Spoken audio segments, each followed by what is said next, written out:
ভিডিওটি junior homeopathic চিকিৎসক বন্ধুদের দেখানোর জন্য এবং শেখানোর জন্য।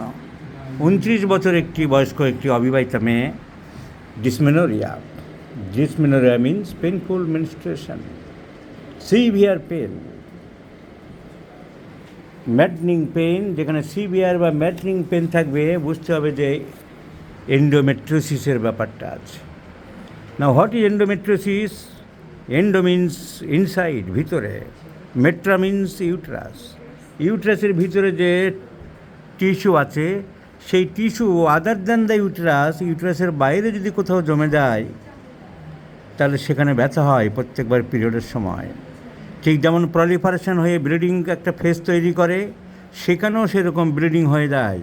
তো ওভারির মধ্যে অনেক সময় হয়ে যায়, তাকে বলা হয় ওভারিয়ান এন্ডোমেট্রিয়াল সিস্ট। তো এই মেয়েটির এরও এন্ডোমেট্রিয়াল সিস্ট আছে ওভারিতে। বোথ সাইডের ওভারি কন্টেন্স এন্ডোমেট্রিওটিক সিস্ট। তাহলে ন্যাচারালি এর ব্যথা মারাত্মক হবে, এবং তাই হয়। লেখাই আছে unbearable pain during the first day of the menstruation. তো এরকম অসম্ভব একটা ব্যথা, ডিসমেনোরিয়া, ও খুব কষ্ট পাচ্ছে। যেহেতু সেন্সিটিভ মেনস্ট্রুয়েশন এসব ব্যাপার, পিরিয়ডের ব্যাপার, অবিবাহিতা মেয়ে, মুখটা দেখাচ্ছি না আমি কেসটা কত সহজেই ক্যাটেল ফিশ আর সিপিআর প্রেসক্রিপশন করা সম্ভব হলো সেটা দেখিয়ে দিচ্ছি। গ্রেট ফলিং অফ হেয়ার, চুল খুব উঠছে, হাতের তলা পায়ের তলা খুব ঘামে, ঠান্ডা ঘামে। All symptoms are in favour of CPR. Chilly patient, শীত বেশি, ঘাম বেশি, ঘামে খুব গন্ধ থাকে। Urine offensive and irritable temperament, consolation aggravates.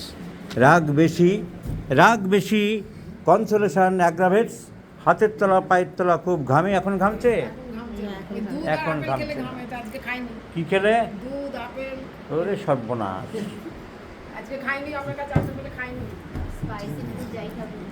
So, irritable temperament, consolation aggravates, chilly patient, menstrual disorders, pump and soul sweats profusely, fear of thunderstorm. Irritable temperament, consolation aggravates, fear of thunderstorm, urine offensive, intolerance milk, chilly patient. এখন যেন ছবির মতো সাজিয়ে দেওয়া CPR. So CPR is the choice of medicine. চিনতে পারলে, বুঝতে পারলে, মালা গাঁথতে পারলে আর 14টা ওষুধ, বায়োকেমিক, পেটেন্ট, টনিক এসব কোনো প্রয়োজন হয় না। So let's see the result, আমরা কতটা ইমপ্রুভ করতে পারি। কারণ এন্ডোমেট্রিওটিক সিস্ট যেখানে আছে সেখানে তো প্রত্যেকবারে ব্যথা হওয়া খুব স্বাভাবিক। তবুও দেখা যাক কতদূর কী করতে পারি। So our preference of medicine is CPR.